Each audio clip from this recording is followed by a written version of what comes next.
Welcome to the Science Experience podcast, where we explore the latest and most exciting papers and preprints in science. If you enjoyed taking a deep dive into complex topics, please take a moment to like, subscribe, and share this deep dive with friends and family. This really supports the Science Experience.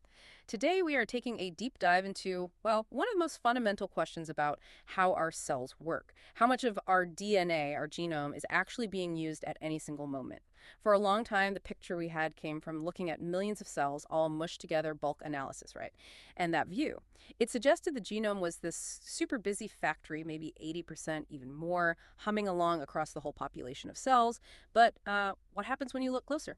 Like really close, at just one single cell, frozen in time. Well, the paper we're diving into today uses some amazing tech and reveals something, well, much quieter. And way more varied, exactly.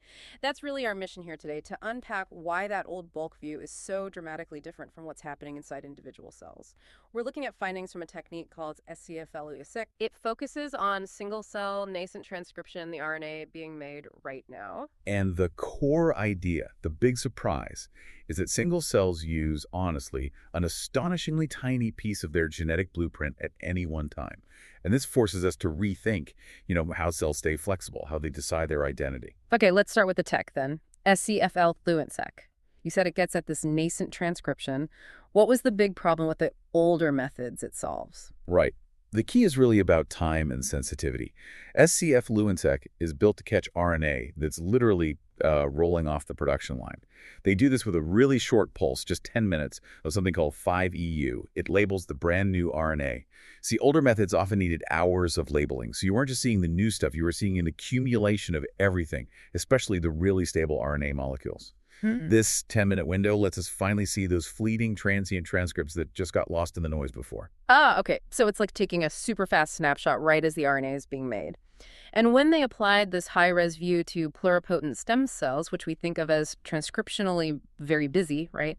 What did they see? That's where the big shock comes in, the sheer sparseness of it all. We assumed these cells were buzzing with activity everywhere, but an individual embryonic stem cell, or ESC, it's only transcribing about 1.5% to 3.1% of its genome at any given moment. Wow, okay, 1.5% to 3%. That's tiny compared to the 80% number we had from the bulk view. Huge difference. It really is, and it gets even more extreme if you look at cells that have already specialized, like, say, splenic lymphocytes.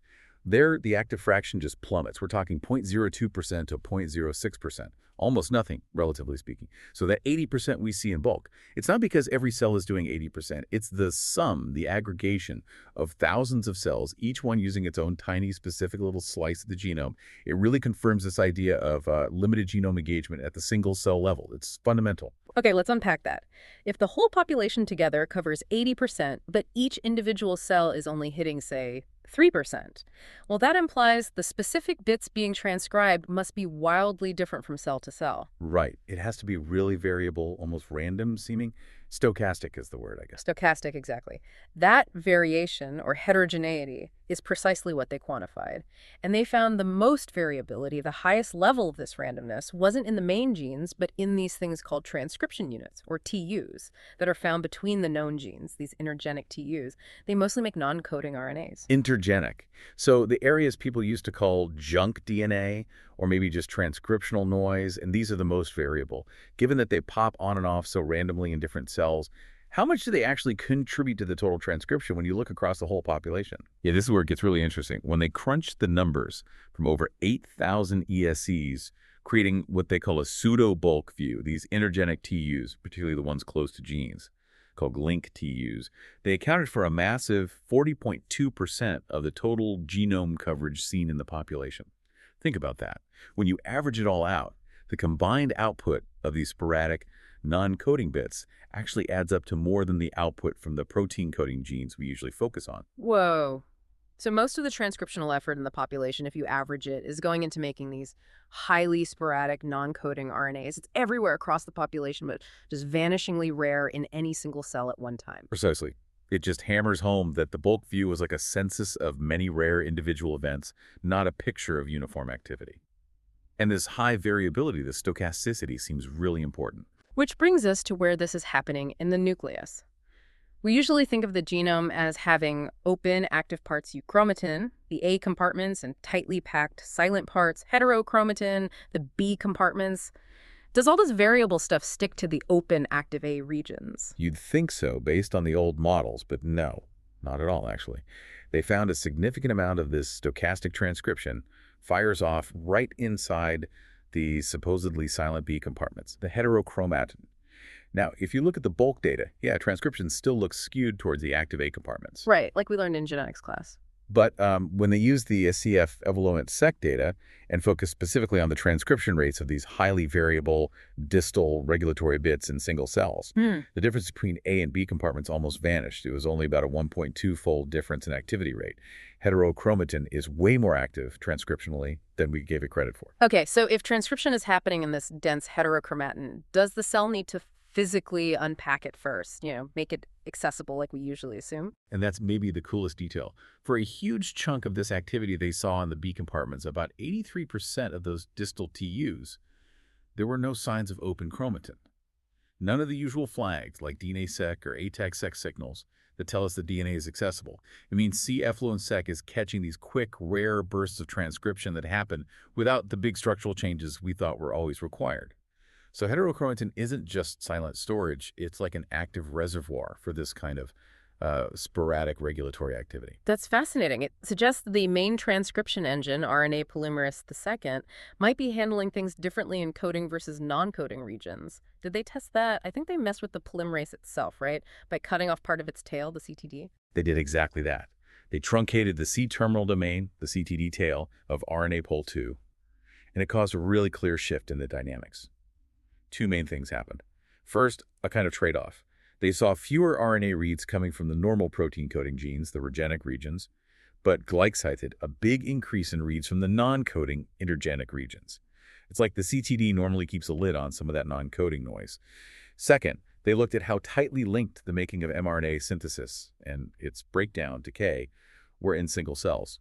Normally in control cells, that link is pretty weak. The correlation was only R equals 0.19. Which means synthesis and decay are kind of independent, giving the cell lots of room to regulate. Okay, so the CTD acts like a buffer, maybe, protecting the coding genes from just being swept along by the background noise, letting them be controlled properly. That's a great way to put it, yeah. A noise buffer. Because after they truncated the CTD, that coupling synthesis to decay had jumped dramatically, up to R equals 0.68. Suddenly, the mRNA turnover started acting much more like non-coding RNA turnover, which is usually tightly coupled and less, independently regulated. It strongly suggests that Pol II CTD is crucial for unlinking synthesis and decay for mRNAs, insulating them from the inherent variability of the single-cell environment. So this noise, this variability, maybe isn't just noise. You mentioned flexibility. How does this connect to the big decisions a cell makes, like changing its fate or identity, cellular plasticity? Right. They used a measure called cytotrace. It basically scores how diverse or plastic a cell's transcription pattern is. They tracked cells that were being experimentally repressed and then allowed to recover washout. And the really cool part is when the plasticity peaked. The cytotrace score, the transcriptional diversity, it didn't peak when the main gene expression changes were happening. No, it peaked earlier, around the 3-hour mark during the washout phase, before the major regulatory genes really shifted gears. Wait, so the cell gets more transcriptionally fuzzy and flexible before it actually commits to changing? Yes. It defines this kind of intermediate metastable state.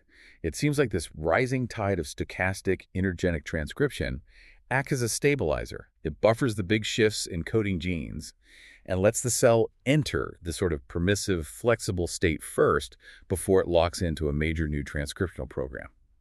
So that variable transcription, often hiding out in the heterochromatin, looks like it's actually the essential prep work for developmental plasticity. Wow, that really does change the picture.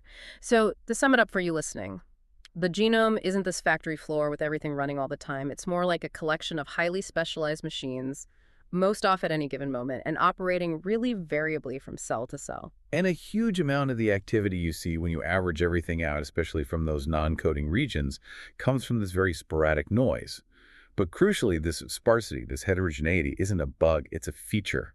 It seems to be the source of the cell's flexibility, its ability to change. Yeah, the bottom line is that single cells work with a remarkably small, constantly shifting toolkit from the genome. This sparsity isn't inefficiency. It seems to be a core principle of how cells maintain identity, but also retain the capacity for change. The non-coding genome, even the heterochromatin, acts almost like a probabilistic sandbox for future options. Which definitely leaves us with a provocative thought for you to chew on. If this highly variable stochastic transcription, especially happening in places we thought were locked down like heterochromatin, is what primes a cell to change its identity, does that mean biological noise isn't a system flaw at all? Could it actually be the fundamental engine driving developmental freedom? It certainly makes you reconsider what active really means when we talk about a gene or the genome. Something to think about. We hope you enjoyed this deep dive. Don't forget to like and subscribe so you don't miss our next exploration into the science experience.